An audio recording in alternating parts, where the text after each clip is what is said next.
రొట్టెను, ఈ ద్రాక్షరసాన్ని మనం చూసినప్పుడు ఆయన త్యాగం పాత కొత్త నిబంధన గ్రంథంలో అనేక చోట్ల రాయబడ్డది.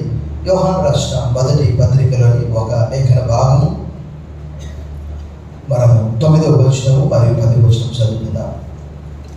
మన పాపములను మనం ఒప్పుకొనిన యెడల ఆయన నమ్మదగిన వాడును నీతిమంతుడు కనుక ఆయన మన పాపములను క్షమించి సమస్త దుర్నీతులని మనం పవిత్రులుగా చేయను. మనము పాపము చేయలేదని చెప్పుకొని యెడల ఆయన అబద్ధికునిగా చేయవారమగును మరియు ఆయన వాక్యం మనలో. బైబిల్ గ్రంథం తెలియజేస్తున్నది, మొట్టమొదటి మన పితరుడు ఎవరు? ఆదాము. మొట్టమొదటి మనిషి ఆదాము.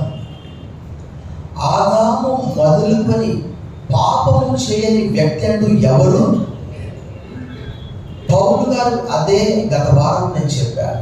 గాడ్స్ రైచియస్నెస్, దేవుని నీతి, righteous shall live by faith అని హబక్కూకు 2:4, గలతీ పత్రిక 3:11, రోమ 1:17, హెబ్రీ పత్రిక 10:38లో రాయబడింది. అనగా యేసుక్రీస్తు మన కొరకు చేసిన త్యాగాన్ని మనం ఒప్పుకోవడం వల్ల, మన పాపాలను ఒప్పుకోవడం వల్ల మనమందరం కూడా పాప జాతి. ఏ జాతి అయ్యామన్నది చెప్పండి? పాప జాతి. ఆదాము ఏం చేశాడు? ఏమి చేయలేదు. దేవుని మాట కాదనడమే పాపం. యోహాను రాసిన మొదటి పత్రిక 3వ అధ్యాయం 4వ వచనంలో ఆజ్ఞాతిక్రమే పాపము, పాపం వల్ల వచ్చు జీతము.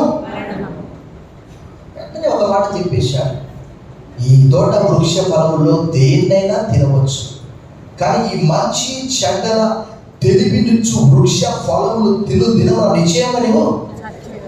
ఆ రోజు నుంచి ఆదాము నుంచి అందరూ కూడా ఒక మనిషి ద్వారా పాపము, ఆ పాపం ద్వారా మరణము అందరిలో సంప్రాప్తమైన, అందరిలో వ్యాపించిన, అందరూ చచ్చిపోతున్నారు. మరొక మనిషి ద్వారా ఈ లోకానికి ఏమొచ్చింది? విధేయత వచ్చింది. బిగ్గరగా చెప్పండి ప్రభుత్వం. చూశారా? మనిషి ద్వారా పాపం వచ్చింది, మనిషి ద్వారా మరణం వచ్చింది.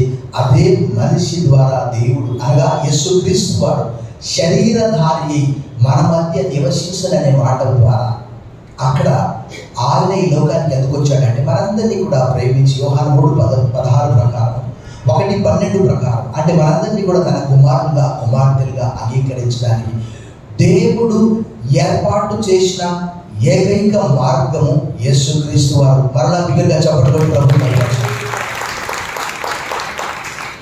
ఒక మాట చెప్పనా? ఆయన అంగీకరిస్తే నిత్య జీవాన్ని అంగీకరించినట్లే. 17 యోహాను సువార్త 3, యోహాను రాసిన మొదటి పత్రిక 5వ అధ్యాయం 11వ వచనంలో రాయబడే స్పష్టంగా చూడండి.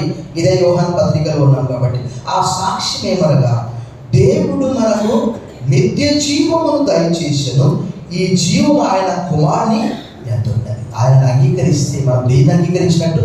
నిత్య జీవాన్ని అంగీకరించినట్టు. మన తరలోంచి మన అతిక్రమములను, మన పాపములను మనం ఒప్పుకొని యెడల ఆయన నమ్మదగిన వాడు, నీతిమంతుడు. ఎంతోమందిని మనం చూస్తాం.